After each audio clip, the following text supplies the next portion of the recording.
Please मित्रांनो, आपल्या चॅनलवरती नवीन असाल तर आपल्या चॅनलचे 1000 सबस्क्रायबर पूर्ण होण्यासाठी आपल्या चॅनलला सबस्क्राईब करा.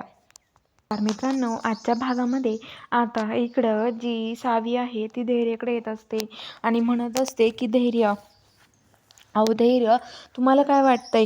अहो धैर्य, तुम्हाला इरासोबत साखरपुडा करायचा आहे. थोड्या दिवसात तुमची सुपारीची तारीख ठरलेली आलेली आहे. थोड्या दिवसात आता तुमचा साखरपुडा होईल, इरा तुमची बायको होईल आणि मी आता इथे नाही राहणार धैर्य. त्यानंतर तुमचं लग्न होईल धैर्य, असं ती म्हणत असते. आणि ती आता धैर्यजवळ येते आणि म्हणते की धैर्य, अहो काय करताय तुम्ही? तुम्हाला काहीच वाटत नाही का हो धैर्य? अहो तुमचं इरासोबत लग्न होणार आहे. तर आता धैर्य म्हणतो की सावी, एक बोलू का मी? तर सावी म्हणते, काय झालं धैर्य? धैर्य सावीजवळ येतो आणि सावीला आता मिठी मारतो आणि म्हणतो की सावी, मला नाही करायचंय तुम्हाला सोडून त्या इरासोबत लग्न.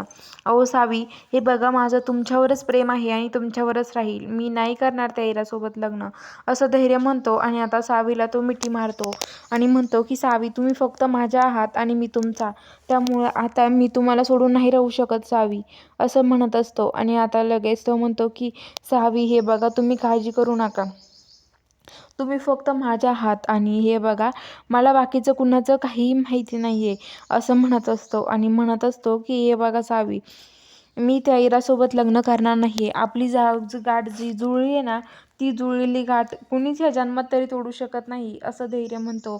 आणि आता एकमेकाला घट्ट मिठी मारतात. तर इकडं धैर्याचा आणि इराचा साखरपुडा सुरू होतो.